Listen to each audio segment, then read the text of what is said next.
Hello class, welcome back बच्चों। लो पहले बच्चों स्टार्ट कर रहे हैं नए बच्चे। बाबू आज स्टाफिंग चैप्टर सेकंड चैप्टर खत्म कर रहे हैं और बाबू कल से केस स्टडी शुरू करनी है मुझे से। ठीक है, सब सामने देखेंगे बेटा। बाबू ट्रेनिंग एंड डेवलपमेंट की बात चल रही थी। तीन तरीके की ऑन द जॉब ट्रेनिंग, एक तरीके की ऑन द जॉब ट्रेनिंग की मैंने चर्चा की थी। ऑन द जॉब ट्रेनिंग याद है क्या होती है? क्या? Learning before you actually do. पहले सीख लो, बाद में जॉब करो। ऑन द जॉब, जॉब के साथ साथ ट्रेनिंग, जो आता है वो करते रहो, नया सीखते रहो, जो आता है वो करते रहो, नया सीखते रहो। भाई हमने भी बहुत किया। इंडक्शन सॉरी इंटर्नशिप तो हमारी भी हुई है ना, 3 साल हुई है भाई।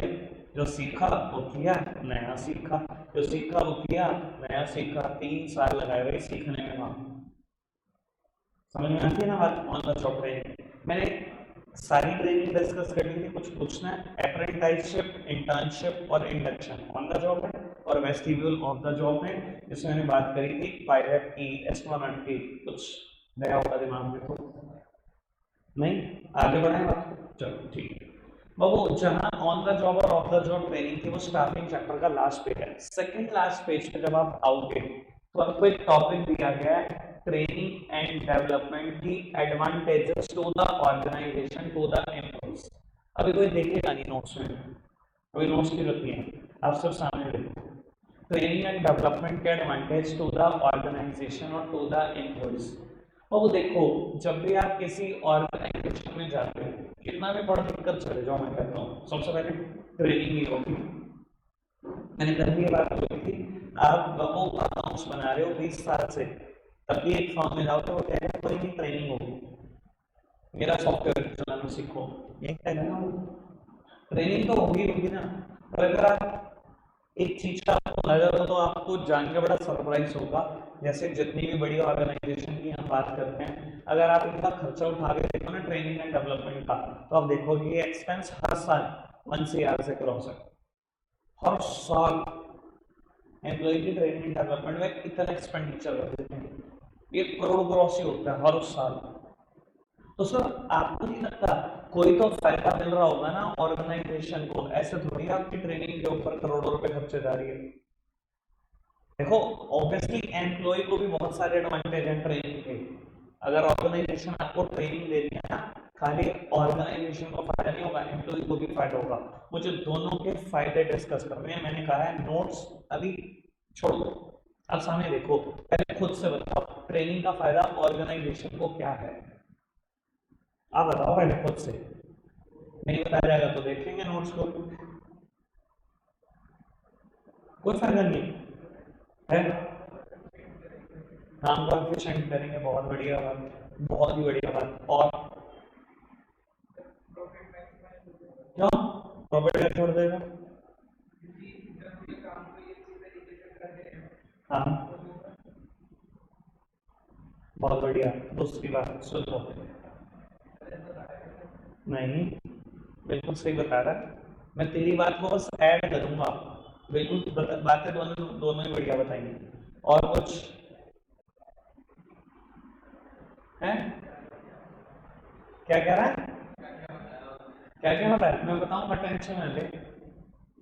तो बस फिजिकली यहाँ होता है, मेंटली तो तेरा दिमाग कहीं और ही होता है। कैंप का बता है भाई तू? मम्मी को बताऊंगा कहाँ रहता है तेरा दिमाग, बताना पड़ेगा मम्मी को कि बहू की तैयारी करो आप। आओ जी सामने देखना जरा, नहीं जरा बेटा, सब सामने देखते हैं। एक बात बताओ, एक अनट्रेंड एम्प्लॉई हो अगर मेरी ऑर्गेनाइजेशन में, वो आया मेरी ऑर्गेनाइजेशन में काम करने, मैंने उसको 100 यूनिट ऑफ इनपुट दे दिया, अनट्रेंड आदमी, ठीक है। 100 यूनिट मैंने रॉ मटेरियल की उसको दे दी, इनपुट्स की दे दी। बाबू वेस्टेजेस करेगा कि नहीं करेगा? करेगा, और बहुत ज्यादा करेगा, अनट्रेंड आदमी। उसने 50 यूनिट खराब कर दी और 50 मान लो ठीक बना दी। ठीक है, ऐसे ही होगा लगभग सिचुएशन। अच्छा, ट्रेनिंग देने के बाद क्या फर्क पड़ जाएगा? मैंने उसको 100 यूनिट ऑफ इनपुट दिया, मैं ये नहीं कह रहा हूँ वेस्ट नहीं करेगा, करेगा, अभी भी करेगा, पक्की बात है करेगा बाबू, लेकिन अब कम करेगा वेस्टेज। मान लो उसने 10 यूनिट वेस्ट करी, 90 यूनिट्स आउटपुट बनती है, ठीक है। ये सिचुएशन है मान लो, ठीक है। मीटर देखना बाबू। अच्छा अब अभी भी बोल दो, अब कुछ सोच लो, अब बोल दो क्या हुआ ट्रेनिंग देने से। सर 3-4 फायदे हैं, 3-4 अलग अलग पॉइंट पे बना सकते हो। इसी पॉइंट से वो आपकी श्रद्धा है कि कितना अच्छा कम्युनिकेशन स्किल है, कितनी अच्छा लिख सकते हो, कितना अच्छा राइटिंग स्किल्स है आपके पास। वो देखो पहली बात तो प्रोडक्टिविटी बढ़ गई। देखो अगर कोई मुझसे पूछता है प्रोडक्टिविटी क्या होती है, मैं हमेशा कहता हूँ ratio of output in comparison to the ratio of input. एक अनट्रेन्ड आदमी की प्रोडक्टिविटी 85% थी, 50 हेड बनाता था 100 में से 50% ही तो काम करता था। लेकिन देखा है ट्रेंड आदमी की प्रोडक्टिविटी हमेशा ज्यादा होती है, और यहाँ पर दिखाई दे रहा है 90% ratio of output in comparison to the ratio of input. तो सर सबसे पहली बात ऑर्गेनाइजेशन को फायदा है, एम्प्लॉय की प्रोडक्टिविटी बढ़ती है। एम्प्लॉय की प्रोडक्टिविटी बढ़ने से क्या होता है, ऑब्वियस सी बात है आउटपुट ज्यादा मिलता है ऑर्गेनाइजेशन को बेचने के लिए। भाई प्रोडक्टिविटी बढ़ी, एम्प्लॉय की वजह से आउटपुट ज्यादा मिला। अगर आउटपुट ज्यादा मिला तो ज्यादा बिकेगा तो ज्यादा प्रॉफिट होगा, प्रॉफिट मैक्सिमाइजेशन हुआ। चौथी बात वेस्टेज कम हुई, प्रोडक्टिविटी बढ़ी और वेस्टेज कम हुई, दोनों एक ही बात है। ये 4 पॉइंट बना सकते हो ऑफिस से। प्रोडक्टिविटी बढ़ती है, वेस्टेज कम होती है, आउटपुट ज्यादा प्रोड्यूस होता है, प्रॉफिट मैक्सिमाइज होता है। बताओ क्या पूछ रहे हैं चारों में से, चारों समझ आए? दो बिजनेस स्टडी बोलते हो जी टीचर का, चारों बातें एक ही हैं। जिसको लिखना आता है वही तो कामयाब है, चारों बातें तो एक ही हैं, मतलब नो फिर एक ही है। हाँ हो गया, भाई आउटपुट ज्यादा है, प्रोडक्टिविटी ज्यादा है, हाँ वो भी बात ठीक है। सर बात समझ में आ रही है, कोई दिक्कत कोई परेशानी तो नहीं बेटा? और फायदे हैं कुछ, इधर देखो कुछ और फायदा है ट्रेनिंग देने का एम्प्लॉय को क्या? बस चलो एक फायदा मैं डिस्कस कर देता हूं। सर ट्रेनिंग की वजह से ना एम्प्लॉय ना छुट्टी नहीं करता, reduce the labour turnover, training reduces absenteeism, training reduces labour turnover. Babu absenteeism मतलब छुट्टियां करना, और लेबर टर्नओवर मतलब लेबर का छोड़ दे देना। बाबू देखो पता क्या होता है, मैं एक एग्जांपल देता हूँ, पहले ऑर्गेनाइजेशन के बाहर से फिर अंदर से। मान लो आप स्कूल जाते हो, सारे टीचर पढ़ाते हैं, कैसा पढ़ाते हैं सब जानते हैं, एक दिन में चैप्टर शुरू करा, जो ट्यूशन में 10-11 दिन चलता है वो एक दिन में पढ़ा देते हैं, 2 क्वेश्चन करा ही हो गया, ठीक है। और मान लो 4 दिन के बाद कह दें कि ये जो चैप्टर मैंने कराया था आज से 3 दिन पहले उसका टेस्ट है मंडे को, क्या करोगे आप? छुट्टी, यही करोगे ना? और कोई तैयार नहीं है ना, कराया सही से है नहीं, और पूछना है तो पूछते टाइम ऐसे पूछना है, इस दुनिया में सबसे बड़े लिए यही है, ठीक है ना? यही हालात है, ये एक्चुअल बोल रहा हूँ मैं, ठीक है ना? वो बात अलग है कि मैं सच बोलता हूँ तो मैं ज्यादा कड़वा लगता हूँ लोगों को, पर सच ही है, क्या करें, ठीक है। अब सुनना, अच्छा यही काम ऑर्गेनाइजेशन में सुपरवाइजर करने लगे तो ट्रेनिंग तो देना मशीन पे, और कह दे कि मंडे को आऊंगा, सारे एम्प्लॉय की कैपेबिलिटी देखूंगा, मशीन कितने अच्छे से चलाते हो, कितना अच्छा से मैं सबको 20-20 यूनिट ऑफ इनपुट दूंगा, देखूंगा कितना कितना आउटपुट बनाते हो। सिखाया तूने? सिखाया तो है, क्या करेगा एम्प्लॉय? छुट्टी। तो ट्रेनिंग देने का फायदा क्या होता है? ट्रेनिंग देने का यही फायदा है, अगर एक आदमी को आप ढंग से काम सिखा दो और फिर उसको कहो कि मैं तेरे टेस्ट करूंगा नॉलेज, देखूंगा तो मशीन कितनी अच्छी ऑपरेट करता है, देखूंगा तुझे 20 यूनिट ऑफ इनपुट देकर, सर कभी छुट्टी करेगा वो? ट्रेनिंग का फायदा यह है हमेशा एब्सेंटिज्म कम होता है, हमेशा लेबर टर्नओवर कम होती है। क्लियर है बात? पक्का से। एक और फायदा भी ट्रेनिंग का ऑर्गेनाइजेशन को, भाई 3 फायदे तो पता लग गए, शुरू में 4 बोले, मैं 4 को 2 में लिख दूंगा, तीसरा मैंने अब बता दिया कि एब्सेंटिज्म और लेबर टर्नओवर कम होती है। चौथा बाबू training equips the future manager, training की वजह से ना ऑर्गेनाइजेशन को ना कहीं फ्यूचर मैनेजर मिल जाता है। जिन इतने सारे आदमियों की आप ट्रेनिंग कराते हो ना कहीं बेटा एक आदमी बड़ा कैलिबर वाला है, बड़ा टैलेंटेड हो जाता है, जिसको आप फ्यूचर में मैनेजर बना सकते हो। मैं कुछ एग्जांपल देता हूँ, क्लियर कर रहा हूँ। मान लो बेटा मैंने एक ऑर्गेनाइजेशन है मेरी, मैंने एक जर्मनी से मशीन इंपोर्ट करी, इंडिया में है ही नहीं किसी के पास, तो चलानी भी नहीं आती, जर्मनी में बनी है। तो बाबू मैंने एम्प्लॉय को ट्रेनिंग देने के लिए उस मशीन पर जर्मनी से इंजीनियर को बुलाया, उसके आने जाने रहने खाने का सब खर्चा मेरे ऊपर है, वो 3 महीने इंडिया में रहेगा, एम्प्लॉय को ट्रेन करेगा उस मशीन पर, ठीक है। वो रोज एक क्लास लेता है, डेली क्लास है, मान लो रोज सो बैठ के मशीन चलाना सीखना उससे, ठीक है। उसने 3 महीने ट्रेनिंग दी और 3 महीने के बाद अपने देश चला गया। बाबू ये ऑर्गेनाइजेशन है, आपको भी पता है एम्प्लॉय स्टेबल तो नहीं रहेंगे, कोई जॉब भी छोड़ेगा, कोई किसी और डिपार्टमेंट में भी ट्रांसफर होगा, कोई कहाँ जाएगा कोई कहाँ जाएगा। पर इसमें से बेटा एक आदमी ऐसा जिसने मशीन चलानी बहुत अच्छे से सीख लिया, थोड़ा मेरा विश्वास का भी आदमी है, मैंने उसे क्या किया, मैंने प्रमोट कर दिया इन द हायरार्की, उसे उठा के इन सबका मैनेजर बना दिया। कल को ये एम्प्लॉय कहीं और जाते हैं, नए एम्प्लॉय आते हैं, कुछ और नए एडिशनल ऐड करता हूँ, मान लो कहीं नहीं जाते लेकिन 50 और नई की जरूरत पड़ती है, तो उन 50 लोगों को कौन सिखाएगा, फिर जर्नली से बुलाऊं, बेटा यही आदमी सिखाएगा जिसको मैंने मैनेजर बनाया। तो ट्रेनिंग की वजह से ना कहीं आप मैनेजर की पोस्ट तक पहुंचने के लायक हो जाते हो। Training equips the future manager, आपको मैनेजर तक बना देती है ट्रेनिंग। समझ में आ रही है? पक्का से आगे बढ़ाऊं बात को। बाबू एक लास्ट पॉइंट और लिखा हुआ है, training make effective response in the dynamic environment. बेटा डायनामिक एनवायरनमेंट में ट्रेनिंग बहुत अच्छा रिस्पॉन्स देती है। डायनामिक एनवायरनमेंट समझते हो? डायनामिक वर्ड सुना है आपने? डायनामिक का मतलब होता है keeps on changing, keeps on changing, ठीक है। कहता है training make effective response in the dynamic environment. बाबू देखो आपको कहता हूं, दुनिया में the only truth is change, पता है ना, हर जगह पे चेंज चेंज चेंज चेंज होता रहता है, तो चेंज तो होगा। कहता है जहां कहीं भी चेंज होगा ना, बट ट्रेनिंग की जरूरत पड़ेगी पड़ेगी, ट्रेनिंग से अच्छा कोई रिस्पॉन्स दे सकता है चेंजिंग एनवायरनमेंट। अच्छा जी ये क्या बात हुई, लो मैं एग्जांपल देके बताता हूँ। बैंक थे कभी मैनुअल काम करते थे, मैनुअल काम करते थे, हाथ से लिख करते थे, इस अकाउंट नंबर में 200 रुपए जमा हुए, 10 रुपए निकल गए। कंप्यूटराइजेशन आया, कंप्यूटराइजेशन आया, चेंज हुआ एनवायरनमेंट, पूरा मैनुअल से कंप्यूटराइजेशन की तरफ जाकर पूरा चेंजिंग एनवायरनमेंट है, पूरा पूरा का पूरा चेंजिंग एनवायरनमेंट है। सर आपको पता है किसने बेटर रिस्पॉन्स करा चेंजिंग एनवायरनमेंट में? ट्रेनिंग में। सारे एम्प्लॉय धरने में बैठे हुए थे, किसी को काम करना नहीं आता था, वो क्या कह रहे थे, हमारी तो जॉब छीनेंगे नहीं भाई, एक कंप्यूटर 100 लोगों का काम करता है, हमारी तो नौकरियां छीन लेंगे। आपने क्या किया, उनको समझाया नौकरी नहीं जा रही, बैंक ब्रांचेस बढ़ा रहा है, सबको मिलेगी नौकरी, किसी की नहीं छीन रहे, आप काम सीखो, वो भी हम सिखवा रहे हैं, और सीख गए तो आपकी सैलरी में डबल कर देंगे, सीखो तो सही। और आपने उनको दिन रात ट्रेनिंग दिलवाई, ट्रेनिंग की वजह से कितना इफेक्टिव रिस्पॉन्स दे पा रहे हो आप डायनेमिक एनवायरनमेंट में। एनवायरनमेंट चेंज हो तब भी आपने कितना अच्छा रिस्पॉन्स दिया।